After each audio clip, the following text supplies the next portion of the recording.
Is Europe still a geopolitical priority for the United States, or has the world's superpower shifted its focus elsewhere?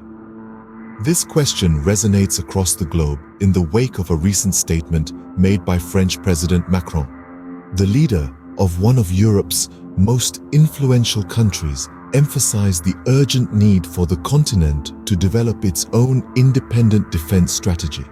Why this sudden call for autonomy, you ask? Several factors contribute to this perspective. An assertive Russia looms over Europe, its actions increasingly bold and unpredictable. Meanwhile, the Chinese military continues to expand its reach, growing in power and influence. These changes in the global landscape, among others, have led Macron to believe that the United States no longer sees Europe as a key player on the geopolitical stage. So, what does this mean for Europe? It means that the continent needs to bolster its defense capabilities, perhaps with an anti-missile shield or long-range surface missiles. It means that Europe must look within for security, strength, and survival. As the geopolitical landscape transforms, the call for Europe's self-reliance grows louder. The world is not what it used to be, with power dynamics shifting and new threats emerging. The global stage is a chessboard, and the pieces are constantly moving, changing the landscape as we know it. The once predictable game of nations is now a whirlwind of change, challenge, and opportunity. Let's take a look at Russia, not the Russia of the past, but a more assertive Russia, a Russia that's flexing its geopolitical muscles, asserting its influence, and redefining its position on the world stage. This new assertiveness isn't without implications. It's like a ripple in a pond, affecting not just its immediate neighbors, but the whole of Europe.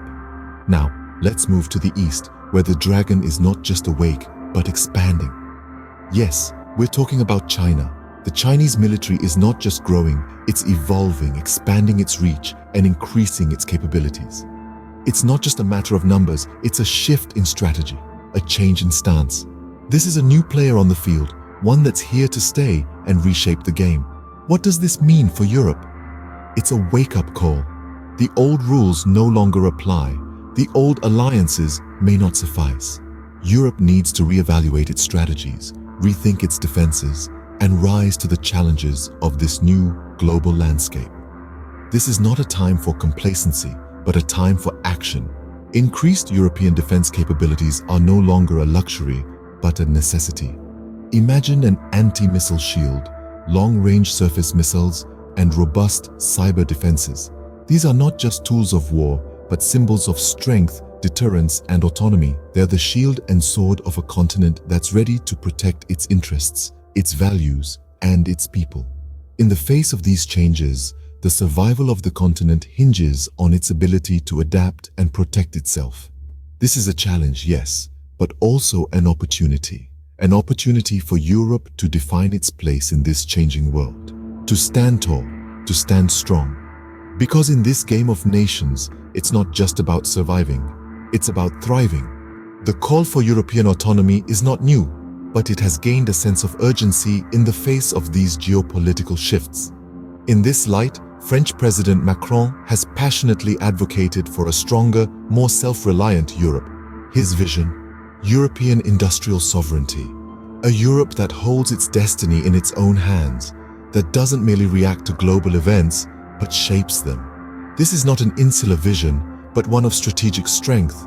Macron envisions a Europe that bolsters its strategic sectors, a Europe that is a hub of innovation and enterprise. This is about more than mere survival. It's about thriving in a rapidly changing world, about fostering innovation and pushing boundaries. Macron's proposition is clear. Europe needs to invest in its own defense capabilities, to create an anti-missile shield, to develop long-range surface missiles, not for aggression, but for deterrence, for survival, for autonomy. With a more assertive stance, Europe could chart its own path in the evolving global landscape. Macron's speech was not delivered into a void. It was well received, sparking conversations and debates across the continent. And it wasn't just the public that was engaged. German Chancellor Scholz, a key player in the European political landscape, praised Macron's ideas, signaling a potential shift in the balance of power. Scholz's endorsement is not insignificant. It suggests a growing consensus among European leaders for a more autonomous Europe, one that is prepared to step up its game in terms of defense and security.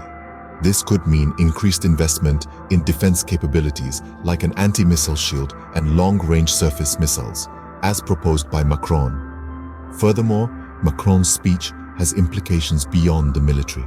By advocating for European industrial sovereignty, he has essentially called for a more independent and innovative EU. This could spur growth in strategic sectors, leading to increased competitiveness on the global stage. In essence, Macron's speech could be the catalyst for a new era of European autonomy and innovation. As Europe contemplates its path, one thing is clear.